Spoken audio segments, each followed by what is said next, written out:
right, welcome into another edition of the 2025 MLB Draft Spotlight Show. We've got Tennessee Volunteers back to back this week. Gavin Kilen. Gavin, what is going on, man? Good to see you.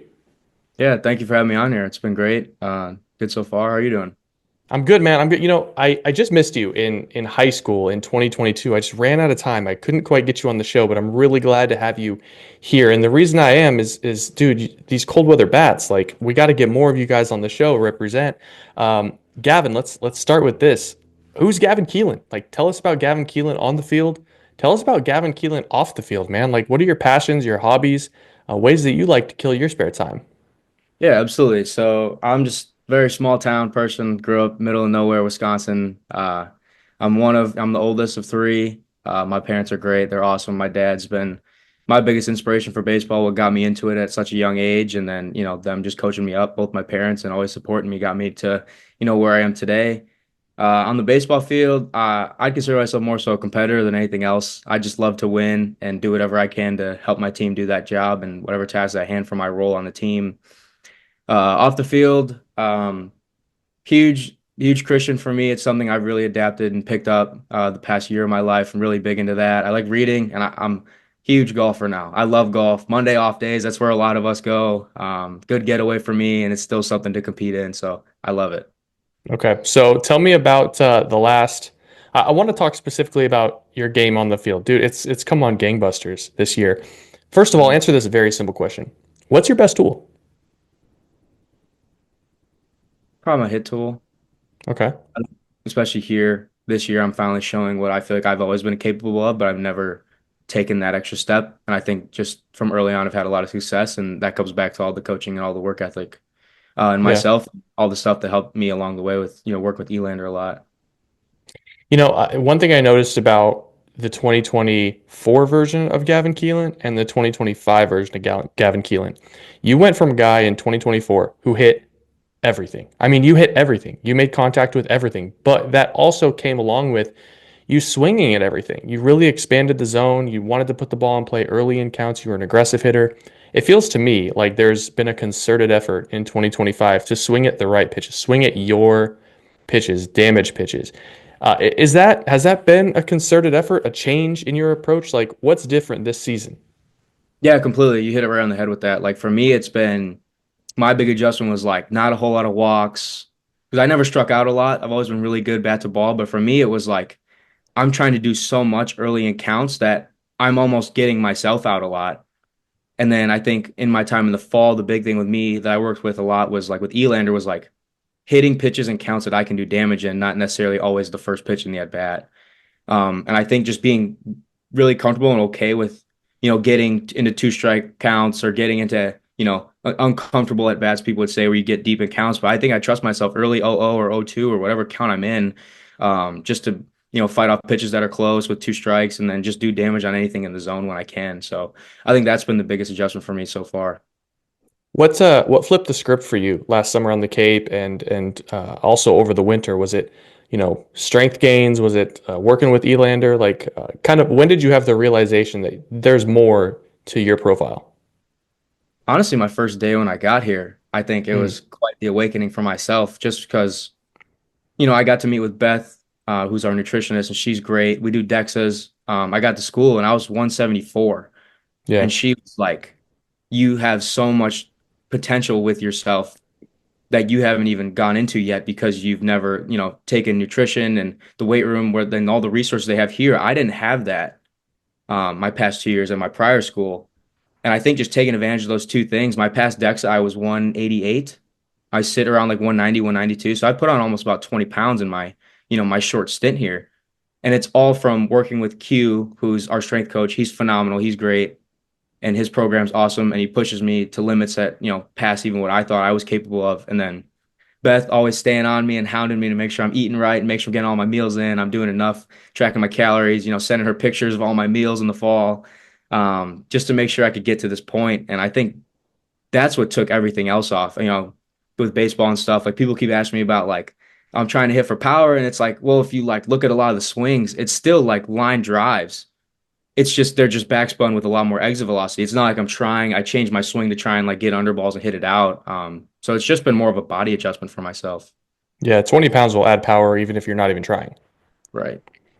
Okay, so as you look back at Louisville over the last couple of years, talk to me about how difficult it is entering the transfer portal, navigating, that world. It's very, very new for college athletics, but so many people are doing it. It's a great opportunity for collegiate athletes.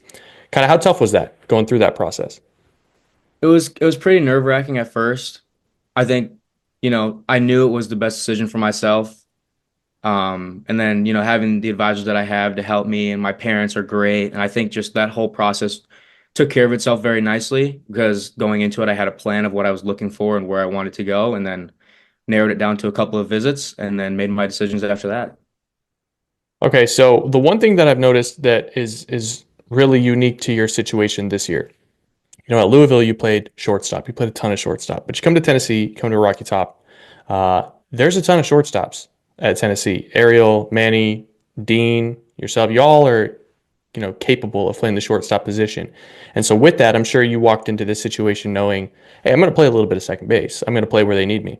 What's that adjustment like for a guy that, knowing who you were in high school, kind of always identifying as a shortstop? Nothing too crazy. I think all of us are competitors in our own right and knew going into this that with all of us on the team, it's more so about our team success and what is the best way to put ourselves on the field to help us win. So I think when we make it a team thing rather than a selfish I person thing between all of us, it made it that much easier through that process. And then coming in, I knew I was going to have to compete for a spot, and I didn't shy away from it. I just honestly just wanted to win and develop as a baseball player, and that was the big two things for me in the portal. And the Tennessee was the best that spoke that out to me, and I think so far I've shown that very well. But no, it's a comfort thing. I think I played second a lot my freshman year. I think it's just I've been comfortable up the middle either way. If I had to play third, I would play third. We all moved around a lot, so I'm pretty comfortable wherever. I think it's just from the amount of reps that we took this fall, and then even now, I think helps us all be able to handle whatever position they put us at. Do you care at the next level where you're slated to begin with, or are you just kind of along for the ride and doing whatever you want to help the team win? Yeah, I mean, I'd love to play short, but at the end of the day, I don't write the lineup. I don't pick and choose. I just do my job, help the team win. And, for this year, for me, it's playing second base. So my goal in my head is to be the best second baseman in the country. I love that, man. One thing that I've noticed coming from cold weather bats specifically is they're feel guys. They like to get in the cages, they like to feel their swing, and they know how things are going based off how the ball is coming off the bat. You go to Tennessee and you're going to get exposed to a whole lot more data and technology, and it's a very advanced program. I'm curious if that's something that you've kind of taken to. You like the data, you like seeing the outputs, or is it still one of those things where it's like, I mean, I'll look at the data to like check myself, but I'm a feel guy. I don't really look at my own stats if that's kind of what you're leaning towards. I think for me, for data wise, it's really good. I like having all the information that we have on pitchers, opposing pitchers that we get to see. I think all that can do is help you. I try not to pay my I try not to put too much attention into it because I feel like if I think too much about it, then I'm going to get myself out when I'm in the box.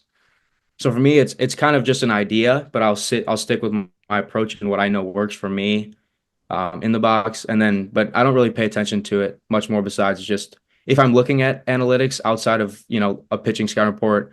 I kind of just pay attention to my like swing and miss, like am I swinging at good pitches in the zone, like taking balls, and then just consistent contact, like what my exit velocities are consistently.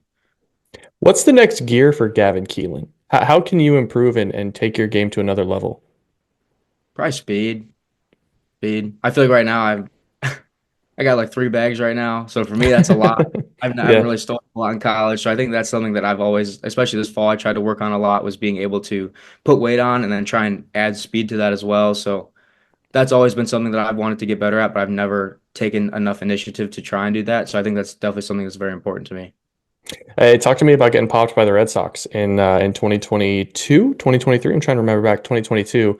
You get drafted by the Red Sox.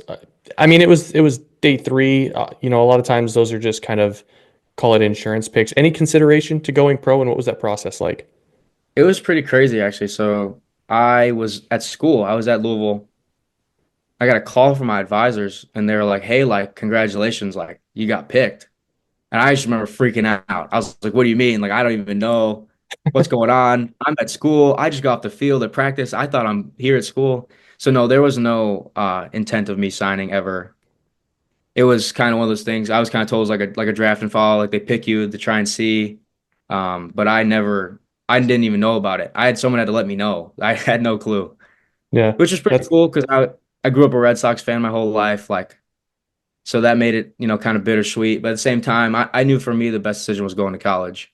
yeah. Well, look at the position that you've put yourself in right now. Obviously, a name that's surging. You're in a good position, but we got a long ways to go, and Omaha is certainly in the on the horizon. What is the goal for Gavin Kilen this year, and the goal for the Vols besides obviously hoisting that trophy? I think just winning that championship. Hmm. I think that's just what it is. I think every day we go out there and it's just, whatever game is in front of us, that's the game that's most important. Just win today. If it's practice today, win our practice. Tomorrow it's win the game, and then we just go from there and, win as many games as possible and make a great run at it. One question I love to ask, and I'll get you out of here with some softball questions out of left field, is I like to ask about adversity. I like to know what people have been through, what they're fighting. What's the greatest example of adversity for you, man? What have you had to battle through? Probably this past fall, like not here, but at my prior school, Hmm. I think I was just at a point where I felt like it was a place I didn't really fit in, didn't really like want to be at. Like the culture was kind of, I don't mean to bash them in any way, shape, or form, but I just felt like for myself personally, it was just tough because it felt like every day I was kind of competing to stay in it and stay like invested in playing and excited to be there. And I feel like I've really rekindled all of that. And I've kind of found that love for baseball that I used to have growing up and playing in high school and stuff. So I feel like for me, that's been the big thing is just like the being able to be myself on a baseball field and love the people around me, the love the people that are trying to pour into me on a daily basis, and use everything here to my advantage and have a lot of fun playing the game of baseball again. And I think that's been the biggest shift for me, with coming compared to the adversity that I feel like I had to face last year. Yeah. Hey, man, self-awareness is everything in this game, right? Mhm. All right, three softball questions get you out of here. Well, we'll see if it's a softball question in the clubhouse. Let's say, talk to me about this Tennessee roster. Okay, let's say you and the entire squad go out to a steak dinner. Who's the one guy that you don't trust to order food for the whole table? I'll probably, ooh, I kind of want to know what Liam said on this one. I'll wait. I'll wait Yeah, till I I'll tell you afterwards. wait Yeah, till I answer this question first. Who do I not trust to order? yeah.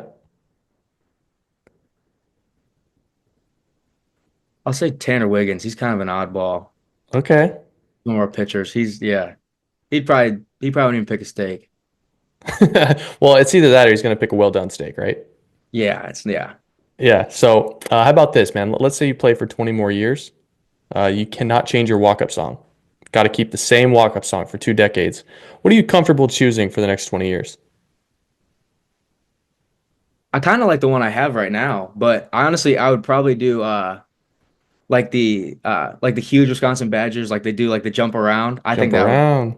yeah. I'm kind of thinking about changing my walk-up song right now to that. I'm still going back and forth on it, but I think that would be cool. While we're on the subject, did you choose to leave those cold weather states just for better baseball weather? Well, there's only one Division One program in Wisconsin because UW-Madison doesn't have a baseball program. And I Right. didn't really I think for me it was kind of just I just wanted to find a place that was best fit for me. It wasn't necessarily like a location of the world thing. But I Gotcha. definitely did not want to be a part of the cold. It's been cold here. It was like 35 degrees out this morning. Yeah, man, it's chilly. We still don't have baseball up in Seattle yet. All right, last question. We'll talk about this Tennessee roster a little bit more. Who's the one guy, no shot, you're letting him date your sister? Uh, there's a couple of good candidates. It's probably the bad part. I'll go with we'll Dalton Bargo. Dude, you're kidding me. That's what Liam said. I pinned that on it being, a pitcher catcher thing, but now I'm kind of questioning Bargo. Those Missouri boys. Yeah. Hey, listen, Gavin, big fan of your game. Dude, you're on a heater right now. Keep it up. Let's see what the rest of the spring has for you. Good luck, and we'll see what happens. Yeah, absolutely. Thank you so much for having me on here.